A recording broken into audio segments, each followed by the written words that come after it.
লেখিকা পল্লবী সেনগুপ্তর রক্তিমার প্রেমিক।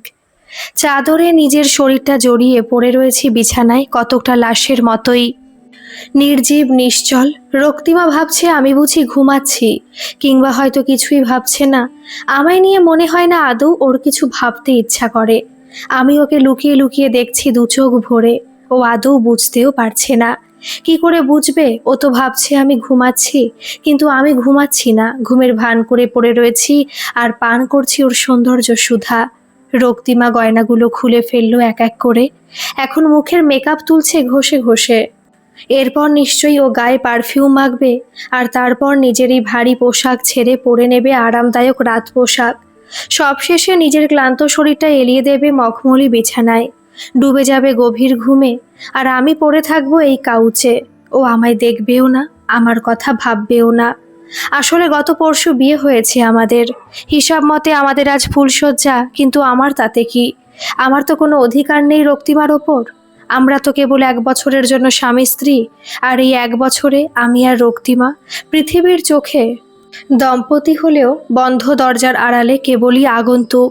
না, ও আমায় প্রতারণা করেছে এমন নয়, বরঞ্চ আমি সবকিছু জেনে শুনেই বিয়েটা করেছি। না, ও জোর করেনি, আমি নিজের ইচ্ছেতেই করেছি। আচ্ছা, তাহলে একটু খুলেই বলি। কলকাতার অভিজাত নামী ব্যবসাদার সুকুমার মুখার্জির একমাত্র সন্তান রক্তিমা মুখার্জি। ছোটবেলা থেকে বিলাস বৈভবে বড় হয়েছে সে, পেয়েছে অবাধ স্বাধীনতাও। পড়াশোনায় খুব একটা মেধাবী না হলেও রক্তিমা মারাত্মক সুন্দরী, সে কথা ওর অতি বড় শত্রুও মানতে বাধ্য হবে। কলেজে পড়ার সময় ওকে আমি চিনেছিলাম, আমাদের ক্লাসেই পড়তো। রক্তিমাকে প্রথম যেদিন আমি দেখেছিলাম সেদিনই বুকের মধ্যে যেন দামামা বেজে উঠেছিল আমার। বুঝতে পারছিলাম সারা শরীর মন জুড়ে অদ্ভুত এক শিহরণের অনুভূতি জাগছে, যা এত বছরে আগে কখনো হয়নি। আমি চমকে উঠেছিলাম। নিজের কাছে নিজেকে অচেনা মনে হয়েছিল নিমেষে। আমি গোবর্ধন প্রামাণিক, সবাই বলে গবা ছোট করে। গ্রাম থেকে শহরে পড়তে এসেছি, শহুরে আদব কায়দা কিছুই জানি না প্রায়। গায়ে আমার সস্তার শার্ট আর ঢোলা প্যান্ট, চোখে মোটা ফ্রেমের হাই পাওয়ারের চশমা। 10টা লোকের সামনে কথা বলতে গেলেই হাঁটু কাঁপে, কথা জড়িয়ে যায়। পায়ে সামান্য খুঁত আছে, ছোটবেলায় একটা অ্যাক্সিডেন্ট হয়েছিল তাই। কিছুটা লেংচে হাঁটি সেজন্য। তোতলামির সমস্যা আমার আজন্ম, কোনো স্টাইল জানি না। পোশাক আশাকের জ্ঞানগম্যও কম। আমি ভালোই জানি এই শহরের কলেজে অনেকেই আড়ালে, অতি পাকা ছেলেমেয়েগুলোর সামনে অবশ্য আমায় হাবা ছেলে গবা বলে সম্বোধন করে। আমি প্রতিবাদ করতে পারি না, কারণ প্রতিবাদ করতে গেলে যে পরিমাণ কলেজের জোর লাগে তা আমার নেই। আমার সামনে আমায় নিয়ে মশকরা করা হলেও আমি তাই দাঁত বের করে কেবল হাসি। তো যা বলছিলাম, নিজের আত্মবিশ্বাস বলতে কিছুই আমার ছিল না। তবুও যে রক্তিমার মতো একটা মেয়েকে দেখে আমার বুকে দামামা বাজতে পারে, এটা যেন নিজে বিশ্বাস করতে পারছিলাম না। রক্তিমা বড়লোকের মেয়ে হলেও অহংকারী ছিল না।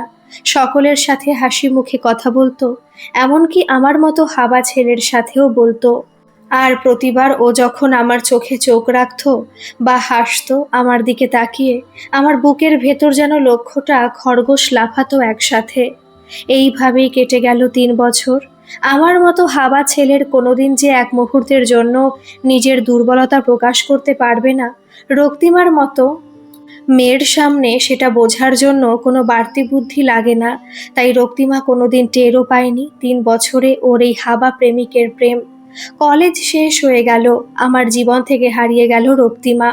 ওকে আর কোনোদিন দেখতে পাবো না জেনেও বারবার মনে হতো, কোনোদিন যদি রাস্তায় দেখা হয়ে যায় বাই চান্স। আমি তো এখনো কলকাতাতেই আছি, চাকরির চেষ্টা করছি হন্যে হয়ে। তাহলে আচমকা একটা দেখা হয়ে তো যেতেই পারে, তাই না? মনে মনে যতই অলীক কল্পনা করি না কেন, আমি জানতাম রক্তিমা আর কোনোদিন আমার সামনে আসবে না। কিন্তু কিন্তু হঠাৎ একদিন রক্তিমার ফোন এলো ভীষণ অপ্রত্যাশিতভাবে, কলেজ ছাড়ার প্রায় 2 বছর পর। গবা, একবার আমার সাথে দেখা করবি প্লিজ? আমার খুব দরকার তোকে। অনেক কষ্টে তোর ফোন নম্বর জোগাড় করেছি। রক্তিমার কথা মতো ওর বলা কফি শপেই পৌঁছে গেছিলাম আমি। আমার মতো হাবা ছেলের পাগাব ছিল যথারীতি একটা মেয়ের সাথে দেখা করা, তাও আবার কফি শপে। গিয়ে দেখলাম ওর চোখ মুখ বিধ্বস্ত, মনে হচ্ছে বেশ কয়েক রাত ঘুমায়নি। আমায় দেখেই উঠে এসে আমার হাত চেপে ধরে বলল, গবা, প্লিজ হেল্প মি, প্লিজ আমায় ফিরিয়ে দিস না। আমি আমি কি সাহায্য করব তোকে? কি কি সব বলছিস তুই? আমার তোতলামি মাত্রা ছেড়ে ভাবে বৃদ্ধি পেয়েছে হঠাৎ বুঝতে পারলাম। বস, বলছি। আমি বসলাম। আরও বলতে শুরু করলো, গবা, আমার বাবা সুকুমার মুখার্জি, খুব বড় মানুষ। তুই হয়তো জানিস, অনেকেই জানে, কিন্তু সবাই যেটা জানে না সেটা হলো আমার বাবা ভয়ানক জেদি আর ধর্ম গোড়া কট্টর ব্রাহ্মণ মানুষ তিনি। রোজ গীতা পাঠ করেন, পুজো না করে জল স্পর্শ করেন না। এহেন মানুষ যদি হঠাৎ জানতে পারেন তার একমাত্র মেয়ে এক মুসলমানকে ভালোবাসে, বিয়ে করতে চায়, তাহলে বুঝতেই পারছিস কি হতে পারে। মানে কাকে ভালোবাসিস তুই? আমার বুকে রক্ত ঝরতে শুরু হয়েছে। রক্তিমা কি নিজের প্রেম কাহিনী শোনাবে বলে আমায় ডেকেছে নাকি? আমি এসব শুনবো না। ওর মতো মেয়ের প্রেমিক থাকাটাই স্বাভাবিক, কিন্তু আমায় শোনাচ্ছে কেন? আমি কি করব শুনে?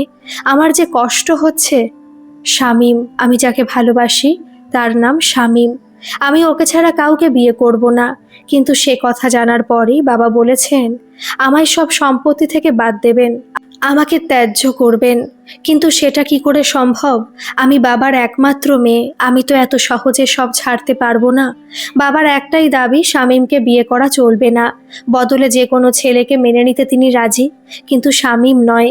বাবা আমায় শর্ত দিয়েছেন, হয় আমি 1 মাসের মধ্যে বাবার বন্ধুর ছেলে চয়নকে বা আমার নিজের পছন্দের কোনো হিন্দু ছেলেকে বিয়ে করব, নইলে বাবা সব সম্পত্তি দানপত্র করে দেবেন।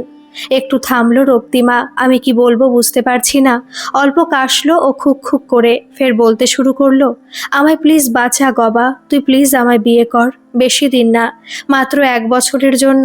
বিয়ের পর বাবা বলেছেন সব সম্পত্তি আমার নামে লিখে দেবেন, তারপর আমি তোকে ডিভোর্স দিয়ে দেব, তুই ফ্রি হয়ে যাবি। না, এসব কি কি বলছিস তুই? ভাবিস না, তোকে ফ্রিতে করাবো না, টাকা পাবি। আমি জানি তোর বাড়িতে বুড়ো বাপ মা, ভালো করে তাদের চিকিৎসা করাতে পারিস না। বোনেদের বিয়ে দিতে পারছিস না কেবল কিছু টাকার অভাবে। নানা লোকের কটু কথা শুনতে হয় তোর বোনেদের। হাজার চেষ্টা করেও চাকরি পাচ্ছিস না তুই। সংসারটা তোর ধুঁকছে, কিন্তু আমার কথা শুনলে তোর সব সমস্যা থেকে মুক্তি। 20 লক্ষ টাকা দেব আমি আমাদের ডিভোর্সটা মিটে গেলেই। মাত্র তো 1 বছরের ব্যাপার, ভাবনা এটা একটা চাকরি। কিন্তু আমি কেন রে? তোর চেনা তো অনেকেই আছেন নিশ্চয়ই। কারণ তুই সরল, তুই সৎ, তোকে বিশ্বাস করা যায়। 1 বছর যে মানুষটা আমার স্বামীর পরিচয় নিয়ে থাকবে, আমার সাথে বেডরুম শেয়ার করবে, তাকে সত্য হতেই হবে।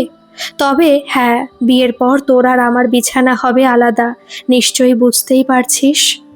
কারণ এটা তো বিয়ে নয়, বিয়ে বিয়ে খেলা বলতে পারিস। আর এই 1 বছর তুই আমার ব্যক্তিগত ব্যাপারে কোনো কথা বলবি না, আমিও তোর ব্যাপারে বলবো না। আমাদের মতো বড় পরিবারের বিয়েতে দামি দামি উপহারের লেনদেন হয়। তুই যা কিছু পাবি সব তোর, আমায় কিছু দিতে হবে না। কাজেই এই 1 বছর, মানে যতদিন না 20 লাখ পাচ্ছিস, ততদিনও তোর কোনো অভাব থাকবে না। কিন্তু আমি আমি বেকার। তো তোর বাবা আমায় মানবেন কেন? মানবেন। বেকার কি চাকরিওয়ালা ওসব নিয়ে বাবা ভাবছেন না। বাবা আমায় বলেইছেন, না শামীম ছাড়া আর যাকে খুশি বিয়ে কর, আমি মেনে নেব। সে গরিব হলেও মেনে নেব। তার চাকরি ভালো না থাকলে আমি তাকে ব্যবসা করে দেব, কিন্তু ওই মুসলিম ছেলেটাকে আমি ঢুকতে দেব না। তাছাড়া তোর মতো সিধা সাধা ছেলে বাবার পছন্দ হবেই। আমিও তো সবাইকে ছেড়ে ওই জন্যই তোকে বেছে নিয়েছি। তুই সৎ, ভোলা ভালা। এবার হাসলো রক্তিমা। আমি হাসলাম। মনে মনে বললাম, জানি আমি হাওয়া ছেলে, তাই আমায় ইউজ করে নেওয়াটা সহজ। তবে আমিও বা এর সুযোগ ছাড়ি কি করে?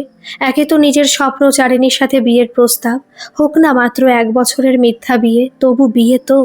ওকে দেখতে তো পাবো দুবেলা গোটা 1 বছর ধরে। তার ওপর এত টাকা পয়সার অভার। সত্যি আমার সংসারটা যে ভেসে যেতে বসেছিল টাকার অভাবে।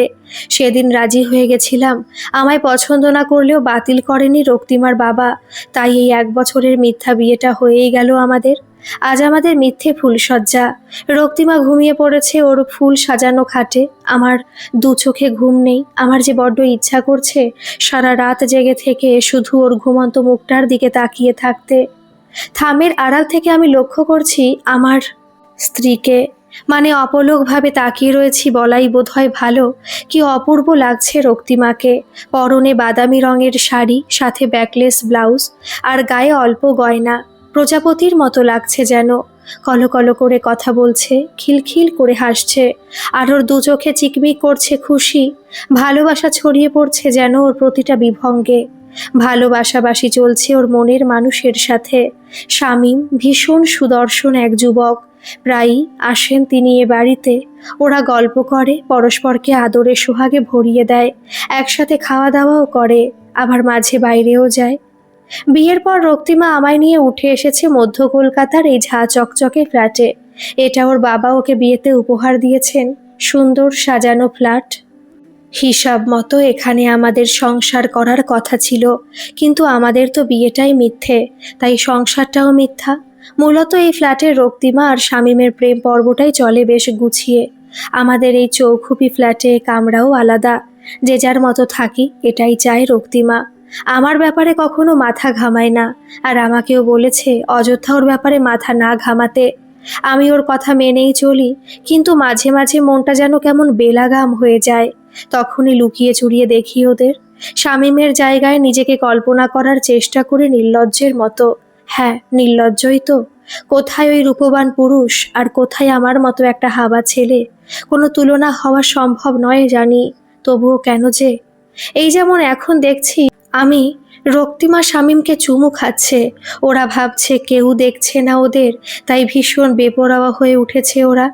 রক্তিমা শামীমের ঠোঁটে ডুবিয়ে দিয়েছে নিজের ঠোঁট, আর শামীম কেমন পাগলের মতো টেনে টেনে খুলছে ওর পোশাক। আমি জানি ওরা আদিম খেলায় মেতে উঠবে এবার। এমন দৃশ্য লুকিয়ে লুকিয়ে আমি আগেও দেখেছি, আর শামীমের জায়গায় নিজেকে কল্পনা করার আপ্রাণ চেষ্টা করেছি। মনে মনে ভেবেছি যেন শামীম নয়, আমি রক্তিমার শরীরকে দখল করছি ধীরে ধীরে। আমি প্রায় স্বপ্ন দেখি রক্তিমা এসে ধরা দিয়েছে আমার বাহু ডোরে, আমায় বুকে জড়িয়ে নিচ্ছে। আরও নরম বুকের ভাঁজে হারিয়ে যাচ্ছি আমি। নিজেকে সেঁকে নিচ্ছি ওর শরীরের ওমে, ভিজিয়ে নিচ্ছি ওর চুলের সুঘ্রাণে। আর রক্তিমা নিজের ঠোঁট দিয়ে আমায় ছুঁয়ে দিতে দিতে বলছে, গবা, আমাকে নিজের করে নে। আসলে আমি যে তোরই, আমার সব কিছুই তো তোর। আর আমি যেই রক্তিমার মধ্যে মিশিয়ে দিতে যাই, তখনই ভেঙে যায় আমার ঘুমটা প্রতিবার। অসহ্য যন্ত্রণায় ভরে ওঠে আমার বুকটা। নিজের বন্ধ ঘরে ডুকরে উঠি আমি। অস্ফুটে বারবার বলতে থাকি, কেন কেন, আমার সাথেই এমনটা কেন। তবে রক্তিমা সত্যি ভালো মেয়ে, আমায়ও যত্ন করে। মিথ্যে স্বামী হলেও আমার খোঁজ খবর নেয়। ইতিমধ্যেই আমায় বেশ কিছু টাকা দিয়েছে, মাসে মাসে ভালো হাত খরচ দেয়। বারবার জিজ্ঞাসা করে আমার আর কিছু লাগবে কিনা, কিন্তু আমার আর কি লাগবে, আমার প্রয়োজন অতি সামান্য। টাকাগুলো দিয়ে আমার সংসারে উপকার হচ্ছে, আমার কাছের মানুষগুলো ভালো আছে, সেটুকুই তো অনেকটা পাওয়া।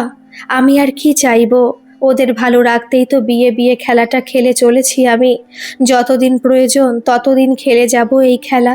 নিজের চোখ কান কিছুতেই বিশ্বাস করতে পারছি না আমি। না, এ সম্ভব নয়, হতে পারে না এটা। রক্তিমা মরতে পারে না। আমার চোখের সামনে রয়েছে রক্তিমার ফুল সাজানো দেহটা। মুখটা কেমন যেন নীলচে লাগছে। সত্যি কি তাই, নাকি আমার মনের ভুল বুঝতে পারছি না। ময়না তদন্ত বলছে বিষক্রিয়ায় মৃত্যু হয়েছে রক্তিমার। খুন, খুন করা হয়েছে আমার স্ত্রীকে। শামীম, নাকি প্রভাকর, নাকি অমর্ত্য, কিছুই বোঝা যাচ্ছে না। শুধু জানা গেছে বিষক্রিয়ায় মৃত্যু হয়েছে ওর। রক্তিমার এতগুলো সম্পর্ক ছিল, এতটা দুশ্চরিত্রা ছিল, আমি তো ভাবতেই পারছি না। কোনোদিন তো কেউ জানতে পারেনি, বুঝতেই পারেনি এতটা বিষাক্ত মানুষ লুকিয়ে রয়েছে ওই সুন্দর মুখের আড়ালে। এতটা চরিত্রহীনা মেয়েকে ভালোবেসেছিলাম আমি। হয়তো খুন না হলে কোনোদিন এই গোপন তথ্যগুলো সামনে উঠেও আসতো না, কেউ কিছু জানতেই পারতো না। জানা গেছে রক্তিমার সম্পর্ক ছিল বিখ্যাত গায়ক প্রভাকর মুন্সির সাথে। ডিভোর্সি পুরুষের সাথে ইদানিং ঘনিষ্ঠ হয়েছিল। খুনের দিন সন্ধ্যার পর প্রভাকরের সাথে তার বাড়িতে অনেকটা সময় কাটায় নিভৃতে। তারপর উঠতি প্রমোটার অমর্ত্য বেজের সাথে একটি বুটিক হোটেলের ঘরেও সঙ্গ করে রক্তিমা। অবশেষে ফিরে এসে শামীমের সাথেও মেতে ওঠে মদ্যপানে নিজের ফ্ল্যাটে বসেই।